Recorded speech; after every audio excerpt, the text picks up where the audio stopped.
Mesdames, Messieurs, bonsoir et bienvenue. Vous êtes bien sûr en direct sur Ziana TV, la chaîne au cœur des diasporas. Une fois de plus, merci de nous rester fidèles et surtout de suivre ce programme spécial. Nous venons dans ce programme vous parler de la situation qui prévaut depuis le 24 juin dernier, que ça tarde et ça traîne. 15 jours après, on n'a pas de nouvelles alors que tout le monde à Pointe-Noire sait qui a été à l'origine de ce coup et surtout où se trouve actuellement ce matériel. Pour en parler, mesdames, messieurs, deux hommes, l'un sera du côté de Pointe-Noire et l'autre ici en France. On va d'abord aller du côté de Pointe-Noire, donc saluer notre ami, monsieur Chrisman Kinouani. Bonsoir. Bonsoir, c'est Makoso. Merci, Chrisman Kinouani. À vos côtés, vous ne serez pas seul. Vous serez donc accompagné de monsieur Arnaud Bikamou, qui est lui en France. Bonsoir, monsieur Bikamou. Bonsoir, monsieur Sirmakoso. Messieurs, merci d'avoir pris le temps de revenir sur Ziana TV. Arnaud Bikamou, on vous avait reçu le samedi matin, le samedi 25 matin, le samedi 24, je pense, 24 ou 25. Enfin, on vous avait reçu pour faire un breaking news par rapport à cette affaire. Alors, on va rester dans un premier temps avec celui qui est à Pointe-Noire, monsieur Bikamou, monsieur Kinouani, puisque c'est vous qui êtes sur place, qui vivez ces enquêtes, qui vivez la situation. Alors, Chrisman Kinouani, qu'est-ce qui s'est passé ce soir-là pour qu'aujourd'hui, votre radio et télévision n'émettent plus, pour qu'aujourd'hui, vous constatiez que le matériel n'est plus sur place et que pour que vous nous disiez aussi la manière dont cette enquête est menée au sein de la police. Alors, qu'est-ce qui s'est passé exactement, Chrisman Kinouani? Alors, dans la nuit du vendredi au samedi, notamment nous sommes là le samedi 24 juin 2023, entre 4h et 5h, il y a eu une opération, non je dirais directement, un braquage ou un vol avec des armes blanches perpétrées par les adeptes de l'association de gouvernement européen répondant au récépissé 004, accompagnés donc de leur huissier de justice répondant du nom de maître Emery Madière Moello. Alors, ces derniers sont arrivés sur les locaux de la RTOPH. Ils sont arrivés notamment vers 4 heures. Ils ont frappé. Le gardien a répondu pour demander si c'était leur identité. Ils ont simplement répondu que c'était la justice. Il a dit, mais quel genre de justice travaille de nuit? Parce que là, il est presque 5 heures et revenez aux heures ouvrages. En tout cas, étant donné qu'il était accompagné des civils avec des armes de guerre, ils ont dit en tout cas, si tu n'ouvres pas, nous allons défoncer. Et finalement, c'est cet acte odieux qu'ils ont fait. Ils ont défoncé le portail parce que les civils avaient devers eux des armes blanches, par-delà des macettes et des burins arrache-clous et autres. Ils ont défoncé le portail. Ils sont rentrés par effraction d'encre. Ils ont ligoté le gardien qui était de service et deux autres agents qui étaient dans les locaux de service, notamment le chef de programme et un régisseur. Et lorsque le chef de programme entend ce tumulte, il sort précipitamment pour aller voir ce qui se passait. Et lui aussi, il a été menacé. Il a été menacé et puis en fin de compte, il a été ligoté. Il voulait appeler. On lui a retiré ses téléphones. Et l'un des opérateurs qui était l'un des participants de l'opération a demandé qu'il fallait qu'on retire les téléphones de tous nos agents qui étaient sur place. Et donc, chose qui fut faite, on avait pris les deux téléphones du gardien, le téléphone du chef de service, et nous avons un régisseur qui était là. Lui, on lui avait juste enlevé la batterie du téléphone. Donc, après qu'il soit rentré, le prétendu huissier était habillé en tenue de huissier, donc l'aube noire, et il est rentré pour dire que je viens pour récupérer ces biens-là parce que ce sont des biens qui nous appartiennent. Et ils ont commencé donc à arracher les émetteurs Je rappelle ici que le local des émetteurs a toujours sa porte hermétiquement fermée. Et voilà qui sont rentrés là-dedans, n'ayant pas les outils adéquats pour détacher ces équipements de haute fragilité. Ils les ont tous arrachés, ils sont rentrés dans la régie radio et télé et ils ont également arraché tous les équipements qu'ils ont trouvés, donc ils ont vidé, si je peux le dire, les régies radio et télévision. Ils sont rentrés également dans le bureau du chef de programme où ils ont emporté la machine. Après quoi, quelques agents qui se trouvaient au dehors cagoulés avec des armes blanches, parce que avec ce tumulte qui se passait dans notre enceinte, le voisinage s'étant réveillé, était en train de suivre. D'autres ont même commencé à vouloir décaper la peinture des écritures que vous voyez, télévision du Zolo monte tout en bas, et là où il y a la photo du grand maître le passé de Sabo, ils ont commencé à vouloir décaper, et ça c'est le témoignage rendu par les voisins, disant qu'il ne faudrait pas que le soleil puisse déjà se lever, il faudrait qu'on puisse se barrer. Donc, ils ont pris tout le matos, l'ont chargé dans le véhicule de couleur rouge de l'huissier et se sont barrés avec tout ce matériel. Alors, ils sont allés voir les autorités. Nous sommes allés voir les autorités pour leur signaler que notre média a été victime d'un braquage et perpétré par tel camp. Et je signale qu'en partant, l'huissier a déposé un certain nombre de dossiers composés d'un jugement de janvier 2022, un jugement civil rendu par le président de la deuxième chambre civile du TGI de Pointe-Noire. C'est un jugement auquel nous avons déjà fait appel. Et notre acte d'appel date donc, c'est celui du 042-CA-TGI-GC.2022. Et nous avons bel et bien fait appel sur ce jugement-là. Et donc, c'est à peine aujourd'hui que la première audience a eu lieu à la Cour d'appel de Pointe-Noire en ce qui concerne ce jugement. Et c'est la 6e affaire sur ce rôle civil, comme vous pouvez le remarquer. Ce n'est qu'aujourd'hui que cette affaire a été enrôlée depuis que nous avions fait appel et que nous avons introduit une requête spéciale aux fins de défense à exécution provisoire.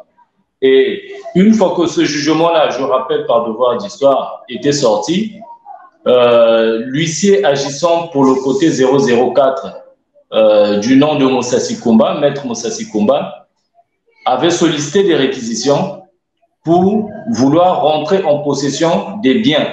Et là, le jugement interdisait au frère Charles Mikungi Lundu la qualité de membre. Nous avons fait appel à cela parce que nous trouvons un but que nous soyons de deux associations différentes. Nous sommes du 884/83, eux ils sont du 004 et ils veulent faire interdiction de la qualité de membre à un frère qui n'est pas d'ailleurs de leur association. Nous trouvons que ce n'est pas normal et pour plusieurs autres raisons également. Que nous puissions par exemple voir que la justice qui représente l'État, qui est censée être laïque, nous avons déjà des réponses de justice qui part de la laïcité de l'État, mais pourquoi s'ingérer dans des affaires ecclésiastiques au point où la qualité de membre est un titre ecclésiastique.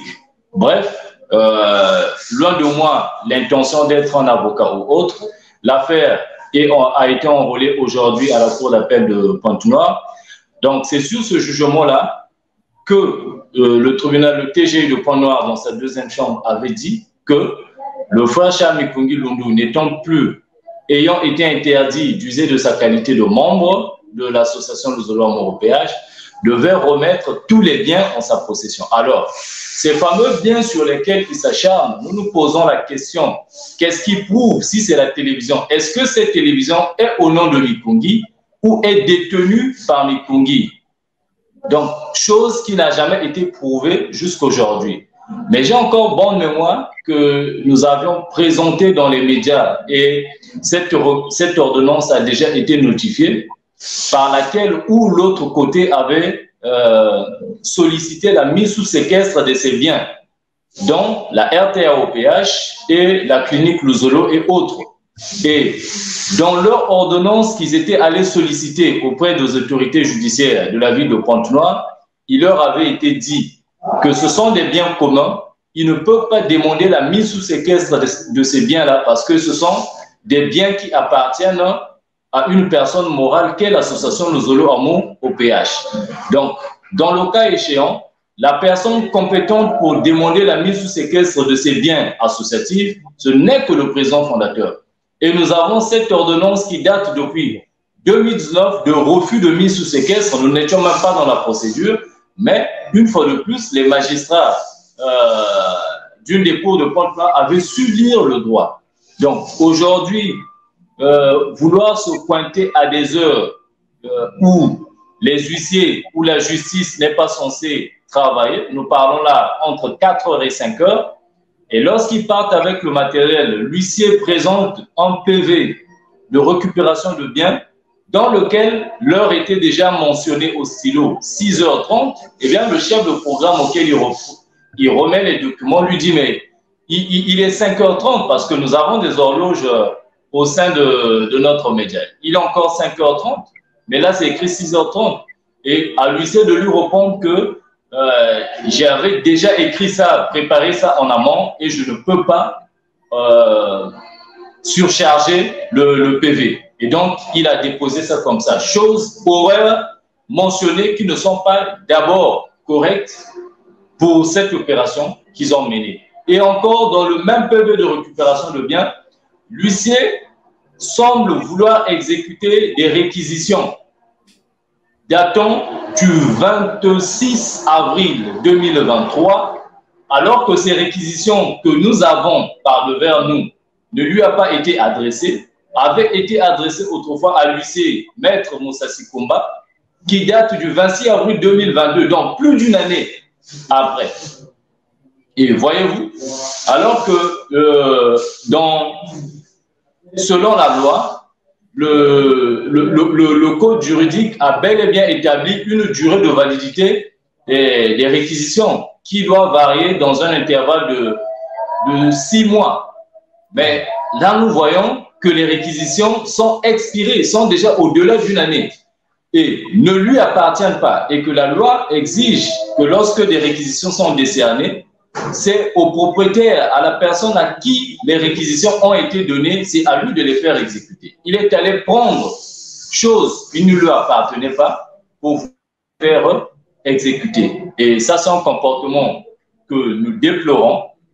Nous nous sommes rapprochés des autorités de police. On va arriver sur ce volet autorité, puisque on va continuer d'explorer, on arrivera, puisque là aussi c'est un moment très important. Alors Arnaud Bikamou, on sait que ce matériel n'est pas perdu. Hein.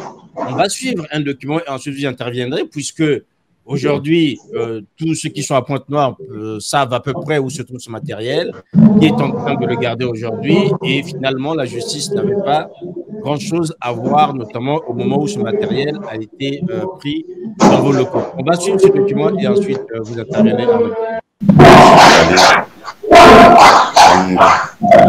OPH à 6 heures. Donc, tout ce que vous voyez là, c'est le matériel de OPH. Ce n'est plus une affaire de mensonge, mais nous avons fait notre travail par l'aide de Papa Guy-Émile Loufoua, si tu crois, le frère et sœur du monde entier. Comme le président Monde Mikundi, il a l'argent, il n'a qu'à encore aller acheter les émetteurs.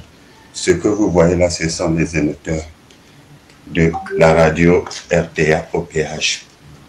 Tout ça là. Donc, si vous pouvez constater que ça va plus émettre, le Bikona Congo a fait son travail avec son équipe très dynamique. Donc, ça y est, ça y est. Si je vous ai fait cette vidéo pour que vous sachiez que non, aujourd'hui, la section maire de Pointe-Noire, l'île de Patmos, est en train de travailler.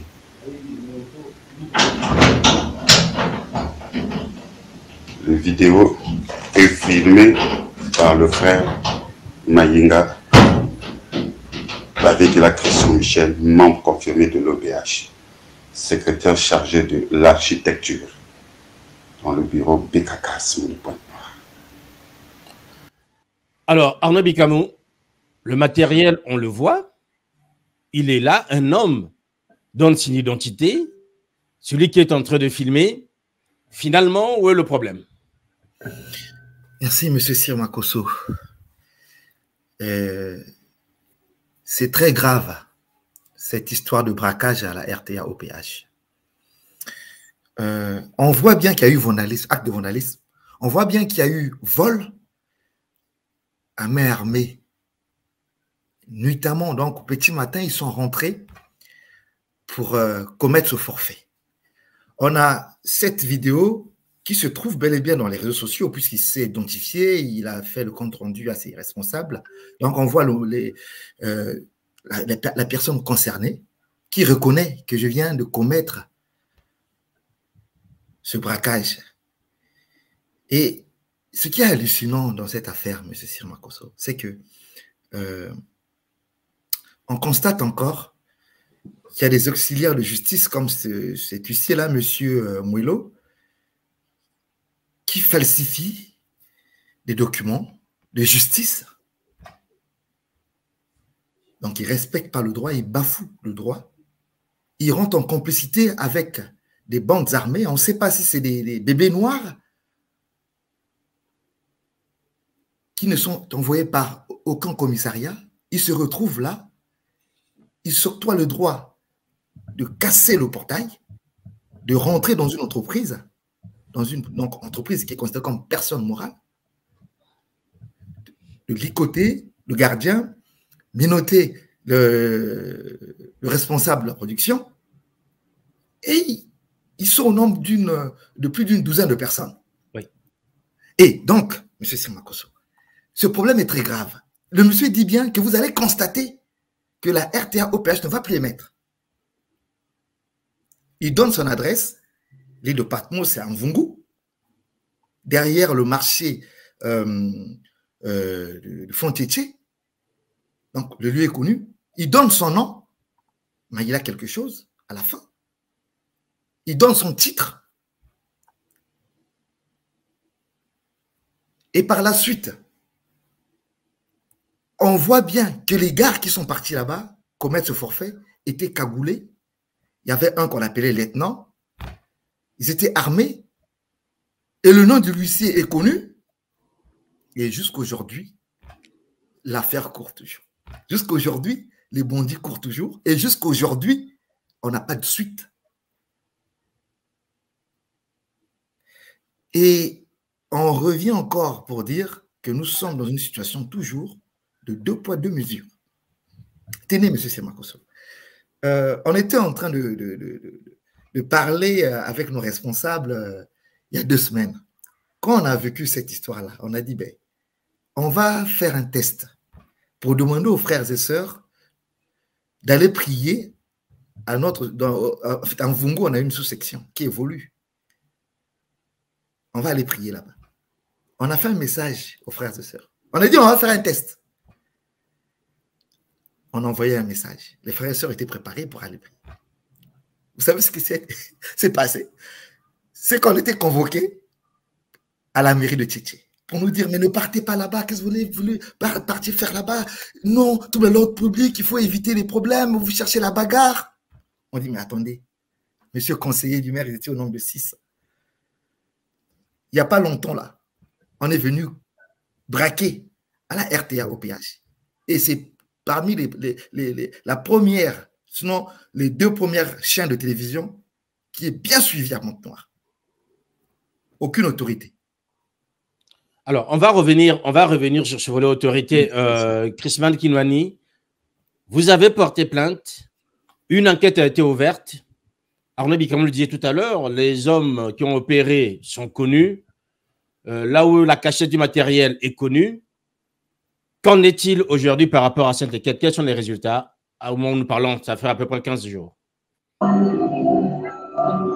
Bon, qu'est-ce que nous pouvons dire? En tout cas, comme j'avais déjà commencé à le dire, nous avons formalisé une plainte au niveau de la police judiciaire les autorités de la police départementale sont au courant, la gendarmerie, les mairies qui entourent et la RTA et le siège de notre association, la préfecture, les cours de tribunaux que nous avons à Pointe-Noire, tout le monde est informé. Et nous avons formalisé des plaintes jusqu'au président des huissiers.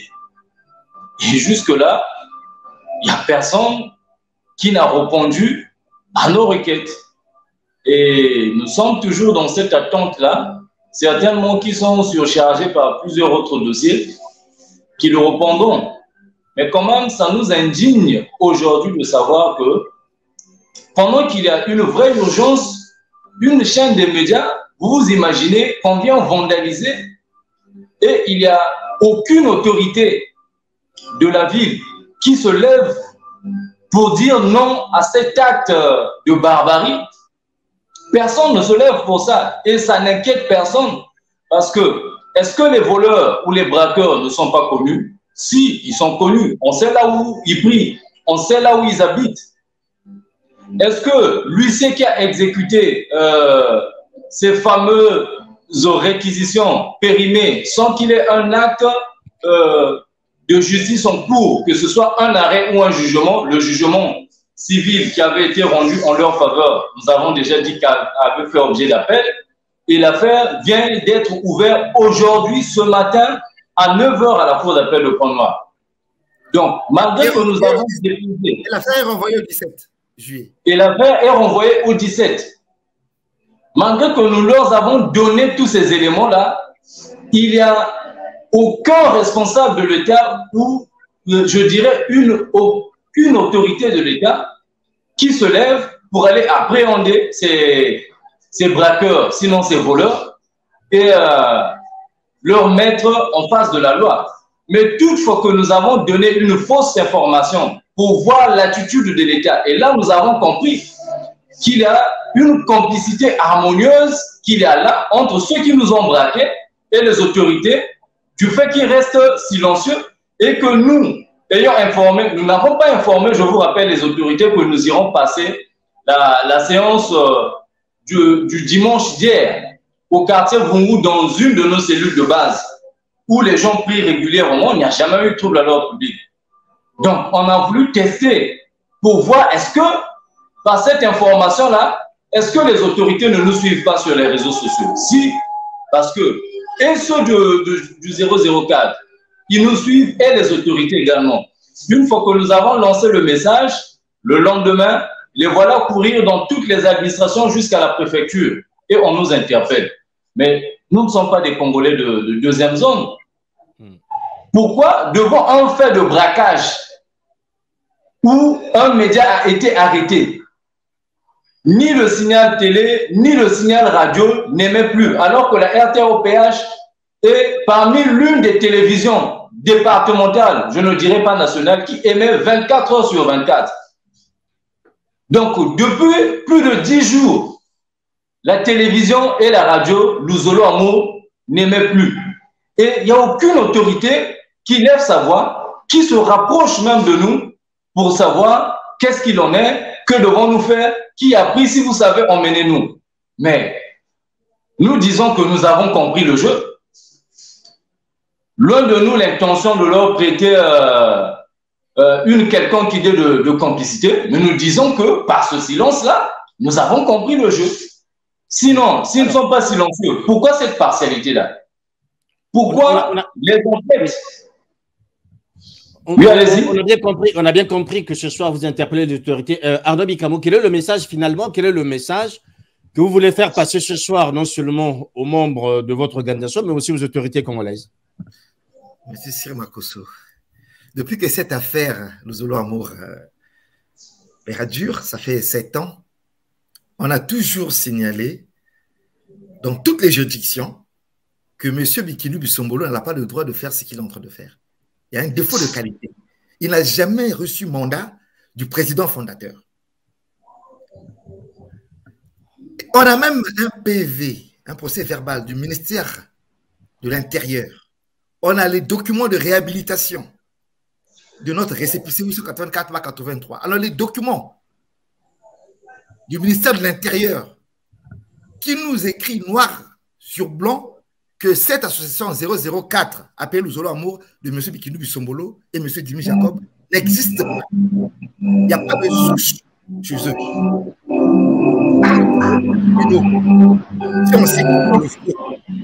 Pourquoi ne pas écouter ce que le ministère de l'Intérieur a déclaré? Vous savez, M. Sir Makosso, parmi les 3 documents que nous avons du ministère de l'Intérieur, aucune juridiction n'a le droit de les abolir ou de ne pas les reconnaître. Et je rappelle qu'il n'y a que le ministère de l'Intérieur qui a l'autorisation d'octroyer un récépissé à une association, à une entreprise ou n'importe quelle personne morale. Et donc, la justice, ce qu'ils sont en train de faire, en complicité avec certaines autorités, parce que s'ils ne sont pas soutenus quelque part, M. Semakoso, ils ne pouvaient pas aller commettre ces actes de banditisme.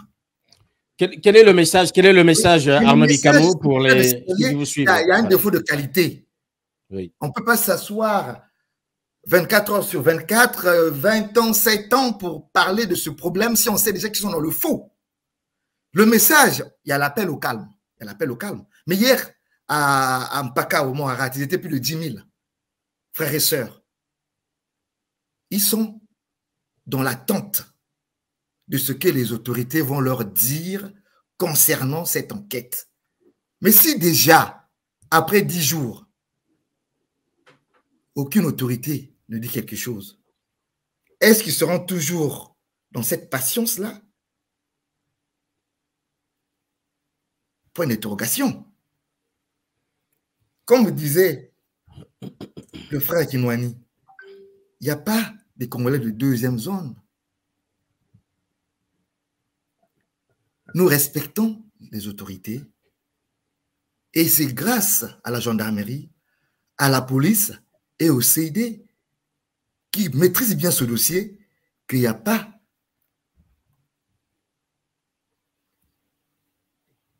la pagaille. Et nous, on essaie de calmer les frères et sœurs parce qu'on a confiance à la police, surtout à la gendarmerie et au service de CID. Mais on sait que derrière ces autorités, il y a d'autres forces maléfiques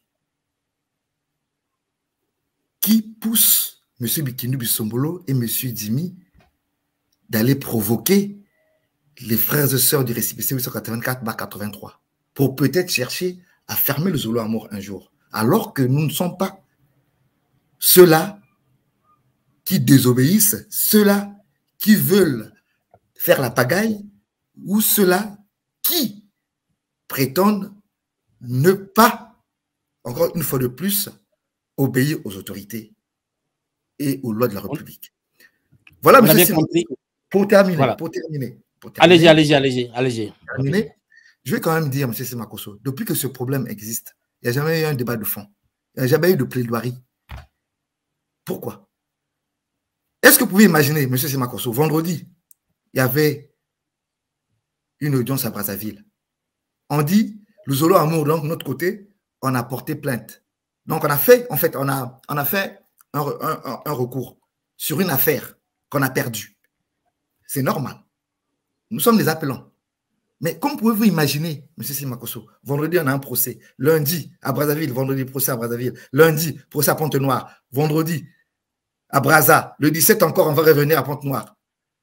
Comment pouvez-vous imaginer que nos avocats ne sont jamais au courant? Ça ne se passe nulle part au monde. On reviendra Arnaud Bicamo, sur tous ces éléments liés à la justice par rapport à Pointe-Noire. On va terminer, Christman Kinwani. Quelle est aujourd'hui l'ambiance et quel est le message que vous donnez aux membres de votre association sur place? Donc, je dirais, sans cacher les sentiments des autres, qu'il y a tension dans le peuple. Parce que nul n'était le calme auquel nous appelons nuit et jour. Mais ce sont les associés qui cotisent. ils ont acheté ce matériel-là avec leur sueur. Parce que leur dire calmez-vous, calmez-vous, calmez-vous, oui, c'est vrai. À un moment donné, ils sont calmes, mais on craint le débordement. Parce que le jour où ça va réellement arriver, là, ils ont déjà exécuté le premier plan avec la RTA et certainement qu'ils vont planifier, selon la convoitise qu'ils ont toujours montrée à notre égard, la clinique Luzolo qui se trouve au siège de notre association. Mais là également, nous tirons la sonnette d'alarme auprès des autorités pour une énième fois. Que le jour où ça arrivera, dans les parages de notre siège, il y a plus d'une centaine de personnes, des frères et sœurs, qui vivent là, dans ces alentours-là. Le jour où ils oseront, le motif qu'on veut nous attribuer de trouble à l'ordre public, c'est le jour où ils sauront. Parce que chez eux, ils ont ouvert, je ne sais pas, un cabinet médical ou un dispensaire à Bongo, qui ne fonctionne pas d'ailleurs, comme d'habitude. Ils ont une chaîne de radio et de télévision, RTOPH, qui émet à Brazza. Pourquoi ils ne peuvent pas se contenter de leurs médias, qui n'émettent plus d'ailleurs, faute de mauvaise gestion, comme d'habitude? Ils ont le CMS de Kibossi, de Makaka, de Ludima, de Ngo, 4 centres médico-sociaux dans le Congo, qui n'arrivent pas à gérer. Celui de Ngo est fermé, celui de Kibossi est en cessation de paiement des agents et autres. Toutes les structures qui gèrent ferment. Mais pourquoi ils convoitent les deux qui sont dans notre localité? À quoi ça servira? Et nous attirons la sonnette d'alarme auprès des autorités, parce qu'à un moment donné, nous trouvons aussi que ces autorités-là exagèrent. Exagèrent du fait qu'ils puissent être silencieux et qu'ils puissent être les premiers à nous interpeller pour trouble à l'ordre public, pour tous les mouvements que nous effectuons, seulement dans le cadre de la prière. Je crois qu'avec Ziana, il y a tous les rebondissements sur ce dossier-là. Toutefois que nous avons une affaire, nous venons avec des documents, avec des supports qui prouvent ce que nous disons. Nous ne sommes pas des rebelles. En aucune journée, on a appris qu'on a tué une mouche venant de Vungu ou qu'on a giflé. Non. Nous sommes respectueux de l'ordre public, des autorités établies par le gouvernement. Nous sommes aussi respectueux de la loi. Raison pour laquelle, jusqu'à aujourd'hui, au-delà de 2 semaines, nous sommes dans le calme et que nous n'avons pas voulu réagir par la chair. Sinon, en ayant écouté que c'est le Bukona Congo qui a organisé ce mouvement, cette opération de braquage avec les AS. Mais nous connaissons leur maison. Le président du Bukona Congo, c'est un monsieur qui vit au quartier, comment on appelle là, derrière Mbota. On peut faire éruption chez lui et le faire payer pour le braquage qu'il a organisé. Mais puisque nous ne voulons pas... Voilà. Pour l'instant, c'est donc la loi... Oui, allez-y, rapidement. Nous ne voulons pas réagir par la chair. Nous sommes des chrétiens, des spirituels au premier plan. Et respectueux de la doctrine et des lois du pays, nous ne serons pas les premiers à semer le trouble à l'ordre public. Mais gare à celui qu'on attrapera dans nos installations en train d'opérer ou en train de voler ou de braquer. Celui-là, en tout cas, advienne qu'au pourra.